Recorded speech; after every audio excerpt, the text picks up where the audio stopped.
News. और इस समय हम लोग श्री नित्येश्वर आश्रम में हैं और नित्येश्वर आश्रम आज चारों तरफ से पौधों से परिपूर्ण से पक्षियों से हरा भरा है और यहाँ पर जो भी व्यक्ति आता है उसको कुछ ना कुछ इस स्थान से निश्चित मिलता है, क्योंकि इस स्थान पर ऐसा लगता है जैसे योग ऋषि जी बैठे हुए हैं, कहीं ना कहीं पीठेश्वर महाराज जी बैठे हुए हैं। उनके आशीष से हम लोगों को भी कहीं ना कहीं कुछ ना कुछ शुभांशु शब्द मिलते हैं। आज उन्हीं की जुबानी हम इस आश्रम की कहानी को जानते हैं। भगवान की नित्येश्वर भगवान की जय।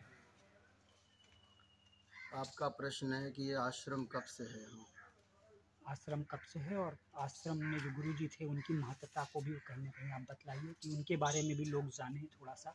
ये पूरा कानपुर कटरी में जब महाराज जी थे, कटरी से इधर आए तब का उनका पूरा जीवन, पुरुषार्थ और परमार्थ दो कार्यों के लिए जाना जाता है। क्या इसीलिए उनका अवतारी पुरुष थे, अवतार हुआ इसीलिए उनका कि बने हुए में सब बना लेते हैं। किसी ने कहा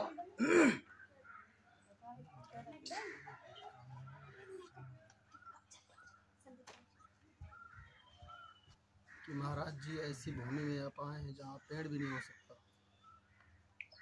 तब उनका ये सवाल था, भाई बने में तो सभी बना लेते हैं, लेकिन बिगड़ी को कोई बना दे वो काम संत का होता है। तो ये बिगड़ी भूमि थी उस समय, ऊषर था, रेहू, और लोग भी बिगड़े थे इस क्षेत्र के। तो दोनों कार्य उनको माँ गंगा ने सौंपा, भोलेनाथ ने। तो लोगों को भी सुधारा और भूमि को भी सुधारा, और लोग भी तुम्हारे सामने हैं और भूमि भी तुम्हारे सामने है। जहाँ एक तिनका नहीं जगता था जमीन में, उसका वहाँ पर कितने हरे भरे वृक्ष आप देख रहे हैं।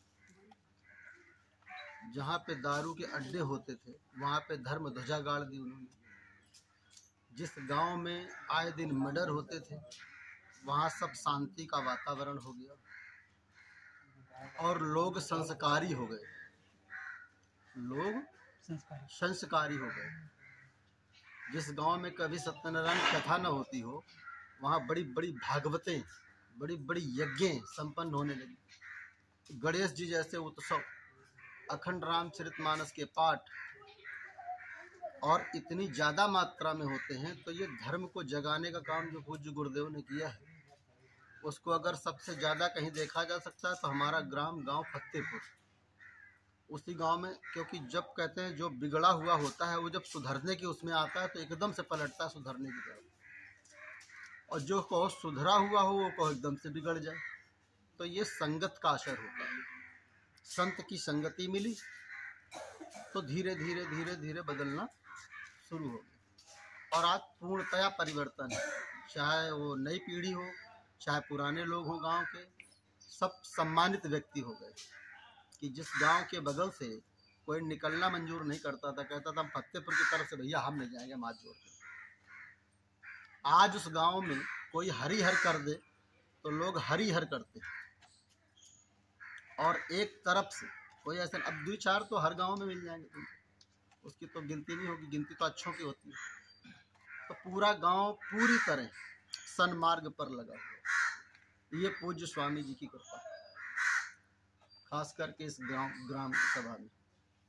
वैसे तो जो भी आता है वो आशीर्वाद लेने की कामना से आता है, तो आशीर्वाद सबको मिलता है। जिसकी जो कामना है उसी में उसको आगे बढ़ना है, उसके लिए आशीर्वाद लेना है। गुरुजी संदेश जनता को क्या कहना चाहते हैं? जनता को संदेश एक ही है कि पुरुषार्थ करो जिससे वो सुखी रह सके। पुरुषार्थ नहीं करेगी तो सुखी नहीं रहेगी। हाथ में हाथ रख के बैठने से कोई सुखी हुआ नहीं। अगर उसकी कामनाएं ज़्यादा हैं तो उसके लिए उसको पुरुषार्थ करना पड़ेगा, परिश्रम करना पड़ेगा। परिश्रम करके वो चीज़ प्राप्त करे, उसका आनंद अलग है। और किसी का लूट के रख लेना, या ऐसे किसी का डाका डाल लो, या आगजनी कर दो, उसका छीन लो, इसका छीन लो, तो इससे तो कोई सुखी नहीं हो सकता। धन्यवाद। अभी धर्म को लेकर के जो आपने बात पूछी थी, सनातन धर्म पूरी दुनिया में है। पूरी दुनिया में कोई ऐसा देश बाकी नहीं जहाँ सनातन धर्म ना हो। अगर किसी को सनातन धर्म से परहेज है, धर्म से किसी को परहेज है, तो फिर उसको सूर्य और चंद्रमा और हवा और जल, इनसे भी परहेज होना चाहिए। इनसे भी परहेज होना चाहिए अगर किसी को सनातन धर्म से परहेज है। क्योंकि सनातन धर्म के ये सब देवता हैं, चंद्रमा देवता, सूर्य देवता, वायु देवता, वरुण देवता, अग्नि देवता, वातो देवता, ये सब देवता ये सनातन धर्म के देवता। तो अगर दुनिया में किसी को सनातन धर्म से परहेज है तो पहले इनसे भी वो परहेज कर ले। अगर किसी को है, और बिना सनातन धर्म के कोई चल ही नहीं सकता इस दुनिया में, कोई नहीं चल सकता। किसी भी वो पंथ का हो, धर्म तो एक ही है, सनातन, और बिना इसके सहारे के कोई चल नहीं सकता। क्योंकि भगवान ने सबको सनातन धर्म के अंतर्गत पैदा किया है। यहाँ पैदा होने के बाद, जन्म लेने के बाद वो इसके बाद सब वो डिवाइडेशन में चले जाते हैं। कोई सिख है, कोई मुसलमान है, तो कोई ईसाई है, तो कोई जैन है, तो कोई पारसी है, तो कोई यहूदी है। तमाम पंथ चल गए। किसी को 1000 साल हो गए, किसी को 300 वर्ष हो गए, किसी को 400 वर्ष हो गए, लेकिन सनातन का कोई अंक लिखा गया कि ये इतने दिन से है। सनातन का मतलब ही होता है जिसका आदि हो ना अंत हो। तो आदि अंत किसका नहीं है, परमात्मा का ना आदि है ना अंत है। तो स्वयं परमात्मा सनातन रूप है। इतना ही बोल के मैं अपनी वाणी को विराम देता हूँ। सर्वे भवन्तु सुखिनः, सर्वे सन्तु निरामया, सर्वे भद्राणि पश्यन्तु, मा कश्चित् दुःख भाग् भवेत्। ओम हरिहर। गुरु जी ने कहा कि सभी व्यक्तियों को कहीं ना कहीं परमार्थ करना चाहिए, और ये भी बताया कहीं ना कहीं कि सनातन धर्म में जो भी आप चीज़ देख रहे हैं, चाहे वो सूर्य हो, चाहे वो चंद्र हो, चाहे वो वायु हो, चाहे वो जल हो, ये सब जीवित देवता है, और जीवित देवता हमेशा पूजनीय होते हैं। यानी सनातन की परचम विश्व पर लहराकर ही रहेगी, और भारत, अखंड भारत की ओर अग्रसर होकर रहेगा। बने रहे प्रो इंडिया टीवी न्यूज के साथ। धन्यवाद।